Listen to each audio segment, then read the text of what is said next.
الحمدللہ بنعمته تتم الصالحات وبنعمته تكفر السيئات وبرحمته تضاعف الحسنات وترفع الدرجات وصلى الله على أشرف الأنبياء والمرسلين وعلى آله وصحبه أجمعين اما بعد۔ محترم ناظرین، السلام علیکم ورحمۃ اللہ وبرکاتہ۔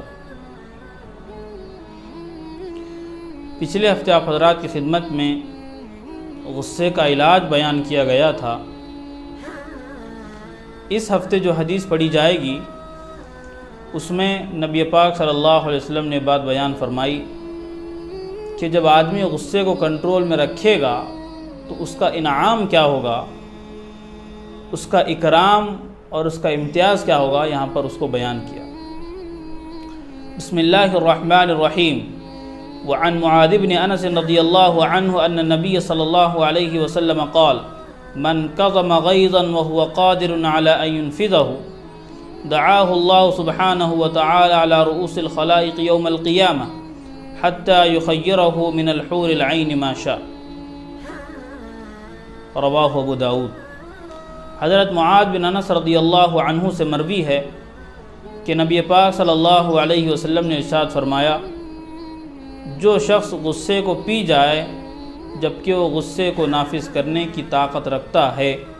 تو اللہ قیامت کے دن اسے تمام مخلوق کے سامنے بلائیں گے اور اسے اختیار دیں گے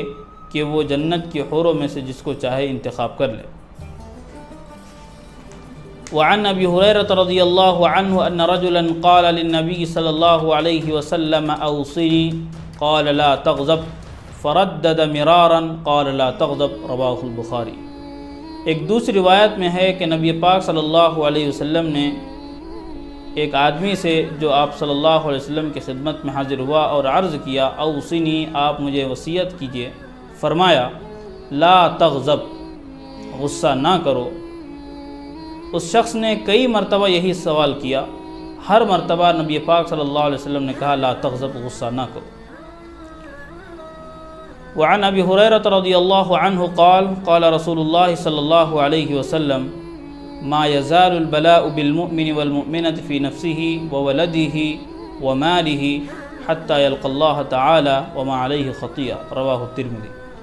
حضرت ابو ہریرہ رضی اللہ عنہ سے مروی ہے کہ نبی پاک صلی اللہ علیہ وسلم نے ارشاد فرمایا کہ مومن بندہ اور مومن بندی ان کی زندگی میں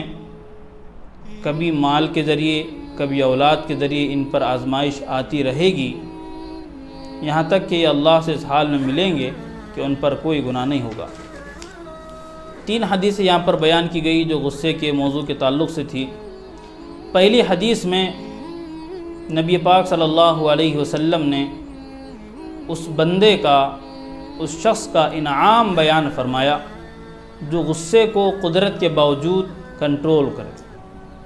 غصے کو پی جائے۔ کئی بار یہ بات آپ حضرات کی خدمت میں آئی ہے کہ احادیث گویا کہ قرآن پاک کی تشریح ہے، تو اس مضمون کی آیت اللہ رب العالمین نے بیان فرمائی کہ والکاظمین الغیظ والعافین عن الناس، جہاں پر جنتیوں کا تذکرہ اللہ نے کیا،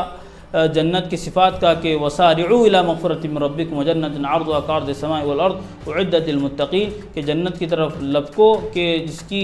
چوڑائی جو ہے زمین اور آسمان کے درمیان کی جو خلا ہے اس کے برابر اس کی چوڑائی ہے۔ ایک تشبیہ دینا مقصود ہے کہ اتنا زیادہ وہ وسیع ہے۔ تو وہاں پر اعدت للمتقین یہ بیان کیا کہ یہ جنت جو ہے متقین کے لیے تیار کی گئی۔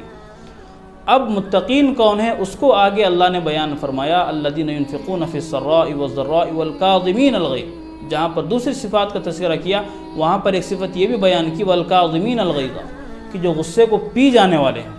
ایک ہوتے ہیں آدمی کو غصہ ہے، آدمی اس کو پی جائے، لیکن ایک غصہ وہ ہوتا ہے کہ آدمی کو اس کو نافذ کرنے کی پوری طاقت بھی ہے، اس کے باوجود آدمی اس کو معاف کر دیتا ہے، تو اس کا بڑا انعام ہے، اس کا بڑا اکرام ہے۔ اسی مضمون کی آیت دوسری جگہ سورۃ الشورى میں اللہ نے بیان فرمایا وَلَمَنْ صَبَرَ وَغَفَرَ إِنَّ ذَلِكَ لَمِنْ عَزْمِ الْأُمُورِ، and if one observes patience and forgives, it is of course one of the courageous conduct، یعنی جو صبر کرتا ہے اور معاف اور درگزر کر دیتا ہے، تو یہ بڑی ہمت کے کام ہے، یہ بڑی ہمت کے کام ہے۔ اس کے بعد نبی پاک صلی اللہ علیہ وسلم نے یہاں پر جو انعام بیان کیا وہ بھی بہت بڑا انعام ہے کہ ساری مخلوق کے سامنے اللہ اس بندے کو بلائیں گے اور جنت کی جو حور ہے ان حوروں میں سے اس کو اختیار دیں گے جس کو چاہے انتخاب کر۔ اس کو ہم اس طرح سمجھ سکتے ہیں ایک مثال کے ذریعے کہ دنیا کے اندر آج کل کسی حملے پر کسی کو گولڈ میڈل سے نوازا جاتا ہے تو اس کا کیا سین ہوتا ہے دیکھنے کا، اور بندے کو کتنا امتیاز اس سے معلوم ہوتا ہے۔ یہاں تو ایک چند مخصوص افراد ہوتے ہیں، ان کے درمیان یہ اس کو ایوارڈ دیا جا رہا ہے، لیکن قیامت کے دن اس بندے کو جو غصے کو قدرت ہونے کے باوجود پی جاتا ہے، اس کا انعام بیان کیا کہ اس کا امتیاز یہ ہوگا، اس کا ریوارڈ یہ ہوگا کہ تمام لوگوں کے سامنے بلا کر اس کو انعام دیا جائے۔ یہ بہت بڑا انعام ہے، بہت بڑی تکریم ہے ان لوگوں کے لیے جو غصے کے وقت اپنے آپ کو قابو میں رکھتے ہیں، اس کو امپلیمنٹ نہیں کرتے، اس کو نافذ نہیں کرتے ہیں قدرت ہونے کے باوجود۔ دوسری حدیث جو آپ حضرات کی خدمت میں پڑھی گئی وہ یہ ہے کہ ایک شخص نبی پاک صلی اللہ علیہ وسلم کی خدمت میں حاضر ہوئے اور عرض کیا اوصنی، آپ مجھے وصیت فرما دیجیے۔ تو نبی پاک صلی اللہ علیہ وسلم نے کہا لا تغضب، میری وصیت یہی ہے کہ آپ غصہ نہ کریں، غصہ ہٹا دیں، غصہ آ جائے تو آپ اس پر کنٹرول رکھیں۔ فردد مراراً، ان صاحب جو آئے تھے کئی مرتبہ یہ سوال کیا اوصنی اوصنی، آپ مجھے وصیت فرمائیں وصیت فرمائیں، تو ہر مرتبہ آپ نے یہی کہا لا تغضب، غصہ نہ کرو۔ تو اس حدیث پاک سے بھی یہ بات معلوم ہوئی غصے کی ممانعت۔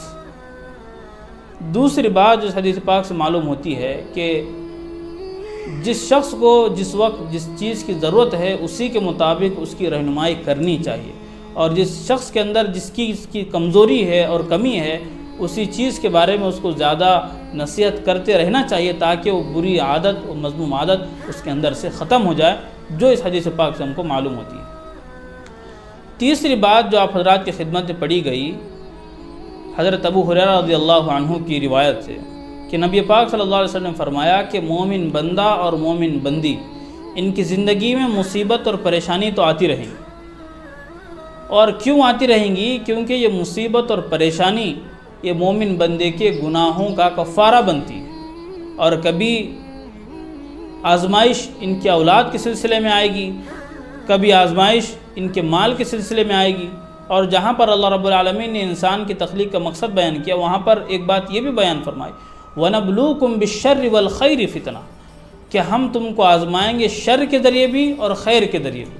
یعنی اللہ بندے کو کبھی کچھ دے کر آزماتے ہیں اور کبھی بندے سے کچھ لے کر آزماتے ہیں، دونوں طریقے سے آزماتے ہیں۔ کچھ دے کر آزماتے ہیں کہ دیکھیں بندہ میرا شکر کرتا ہے یا اس کو اپنے علم کی بنیاد پر مجھے ملا ہے، تجربے کی بنیاد پر ملا، یہ کہتا ہے۔ اور بندے سے اللہ کچھ لے کر بندے کو آزماتے ہیں کہ بندہ اس پر شکوہ شکایت کرتا ہے یا میری طرف رجوع کرتا ہے، انما اشکو بثی وحزنی اللہ، یہ جملہ اس کی زبان سے نکلتا ہے، یا شکوہ شکایت یہ کرتا ہے۔ تو یہ بات اللہ رب العالمین نے بیان فرمایا۔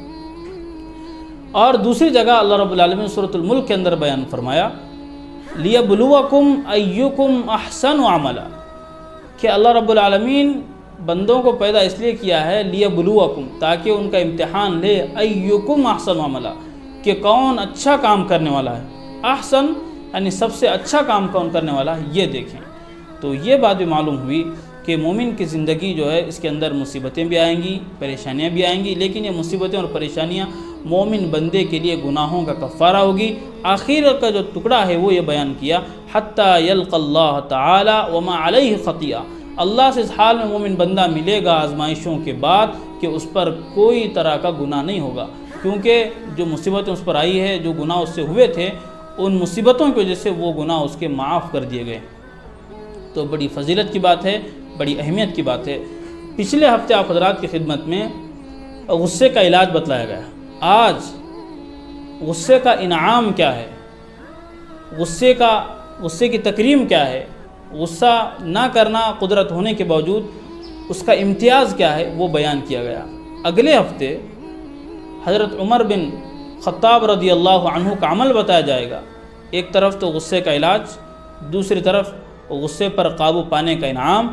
تیسری طرف حضرت عمر رضی اللہ عنہ کا عمل یہ بہت ترتیب کے ساتھ امام نووی رحمۃ اللہ علیہ نے اس کو بیان کیا، اسی لیے ہم نے اس کتاب کا انتخاب کیا کہ اس میں جو ترتیب ہے وہ بے مثال ہے۔ تو انشاءاللہ اگلے ہفتے حضرت عمر بن خطاب رضی اللہ عنہ کا عمل بتایا جائے گا، غصے کے وقت کیا تھا۔ تو آج اسی بات پر اپنے درس حدیث کا اختتام کرتے ہیں۔ وآخر دعوانا ان الحمد للہ رب العالمین۔